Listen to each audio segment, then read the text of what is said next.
Hello, Dashers! Today is Monday, September the 26th, and everyone here in Florida is currently in the midst of hurricane prep. More about that after the break.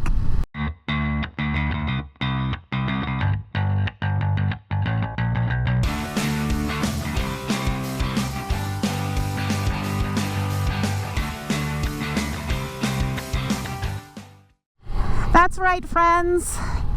It is tropical storm season, hurricane season, which in Florida is definitely a hit or miss scenario.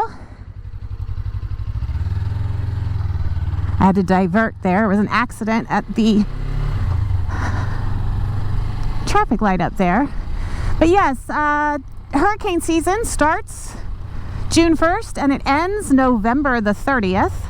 And some years we are incredibly fortunate and we have little to no tropical storm or hurricane activity. That doesn't look good. And other years, case in point, would be 2004. I lived here. It was my first bad experience with hurricanes. We had 4 hurricanes in the span of 6 weeks. And my family spent 10 days in 90-degree weather without electricity, and there were others that were actually in worse condition than we were. But this particular hurricane that's out there churning about has been hard to predict, as they all are. I'm not one to glue myself to the television or the internet to determine where the hurricane is going to end up, because it's impossible to predict. The meteorologists don't know. They can make best guesses, and that's about it.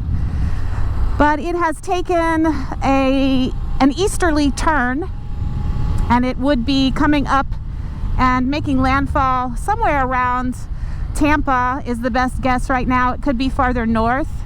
But I live in the center of the state, the smack dab in the center of the state, and a lot of people think, oh, hey, you don't ever have to deal with hurricanes, or you don't get it bad. Well, yes, we do. However, as with every other hurricane I have ever had to prepare for, it is a case of preparing for the worst and hoping for the best. It does seem pretty clear that the west coast of Florida is going to get some severe storm surge situations going on. 100-mile-an-hour winds when it makes landfall, and that's supposed to be somewhere around Wednesday afternoon, I believe, is the latest prediction. But I'm telling you all of this because I think it's hard for anyone to imagine. Just like I don't know anything about living in an area that's prone to cyclones or tornadoes or earthquakes. And if you've never experienced a hurricane, there's really very little you can do to prepare for the emotional aspect, for lack of a better term. I grew up in Maryland, as most of you know, and while we had severe snowstorms at times, you were never in danger of being blown away. You didn't have trees falling down on your house or your car. You didn't have electrical outages, at least not often, due to heavy snow. So when I moved here in 1995, I didn't really even think about hurricanes because they weren't on my radar, no pun intended. And then after experiencing a few, I guess you could say I've developed a certain level of anxiety about it. Now, don't get me wrong. I'm not talking about crippling anxiety or anything like that. I think it's just there's a stressful nature about watching a storm that could potentially, bring trees down and electrical lines down, cause flooding, all of that right here in my area, because it has happened. We've had severe storms come through, and you just never know what's going to happen. And I think that's the part that is anxiety inducing, is you can plan, you can stow the water and the perishable foods, and you can have plenty of batteries and flashlights and all of that, which I do. But man, there's a huge difference between a little bit of wind and rain and then the storm has gone and the hurricane has passed you by, or it comes in on the coast and it cuts straight across the state, and that puts my area right in the direct path. We've had storms before with 80-mile-an-hour winds. I remember one night, and it was hurricane season, and it wasn't during an active hurricane, but we had significant rainfall, and there's a specific kind of tree. I'm going to say they're water oaks, and if I'm wrong, somebody can correct me, but it is some type of oak. But they grow to be extraordinarily tall, but their root system spreads outward rather than down.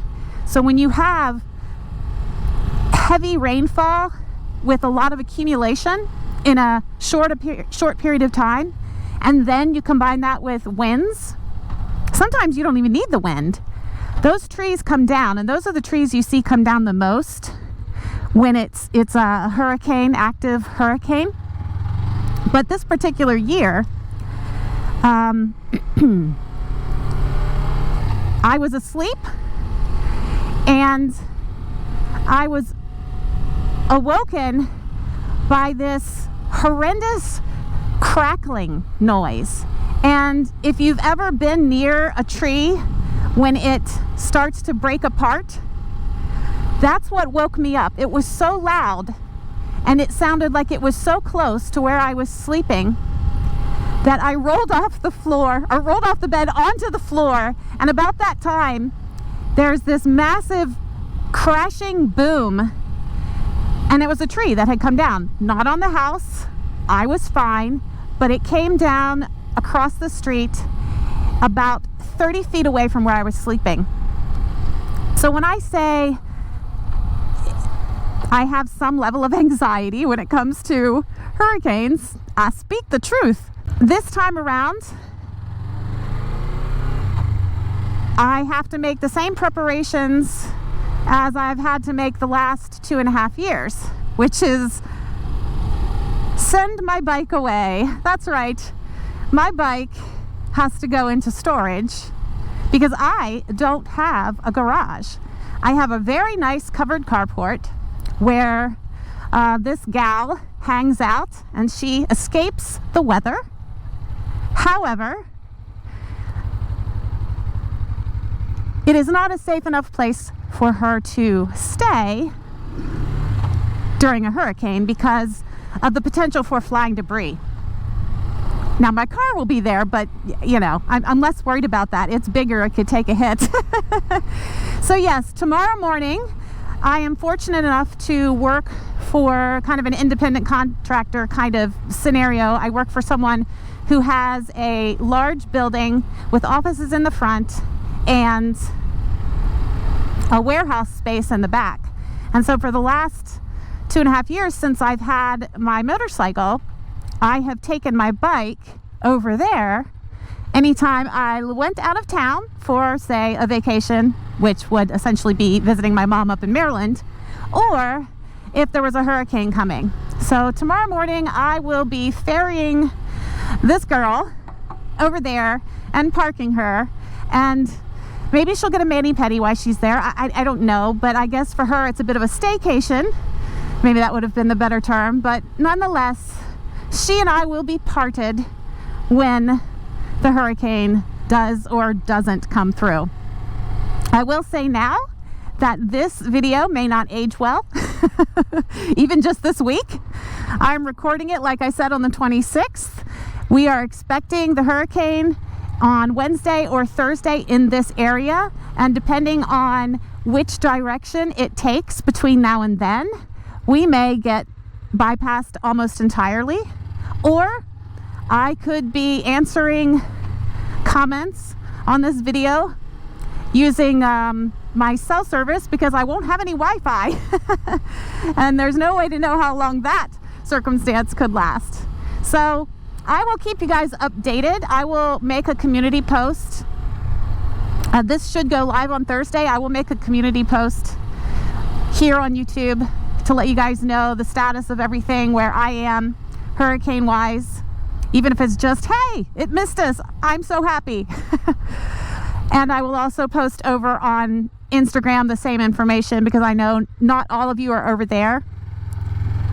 And that's really all I got for you today. Next time I will share with you some more information about my motorcycle search, my search for a new motorcycle. I did visit some dealerships, and I will update you on those things. But today I just needed to talk about Ian, because I just think he sounds like a jerk, and I'm hoping that he doesn't come here. To everyone out there who is living on the west coast of Florida, I will be thinking of you. I will be following along closely as the weather changes. And I hope that everyone there makes it through okay, that your families are all safe, and that we will not have to face this sort of storm activity again this season. We can hope. So that's everything for you guys today. Until next time. Helps if you put it in gear. Ah, freedom. It's really hot under there. Whee! Oh, that feels so much better.